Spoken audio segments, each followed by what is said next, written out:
Maswerteng hapon po mga ka-STL. Narito na po ang resulta ng STL Bataan para sa araw na to, second draw. April 14, 2025, araw ng Lunes. Naway, ang mga natayan niyo pong mga numero kanina ay manalo nawa ngayong hapong ito, 4 PM. Kaya't kunin niyo na po ang inyong mga tickets. Narito na po ang resulta. Ang mga numerong nanalo sa STL Bataan ngayong hapong ito, April 14, 2025, 4 PM, second draw result, 17 at 20 in exact order. Sa lahat po ng tumaya kanina sa STL Bataan para second draw ng 17 at 20, congrats po sa inyo, panalo po kayo.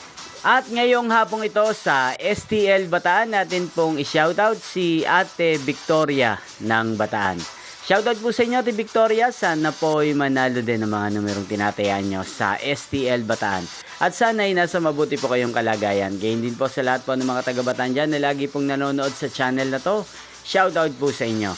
Inyo pong napanood ang resulta ng STL Bataan sa channel na to, Roderick Hernandez TV. Maraming salamat po sa patuloy nyo pong panonood sa akin channel. Magkita-kita pong muli tayo mamayang 8 PM para sa third draw result ng STL Bataan. Thank you for watching.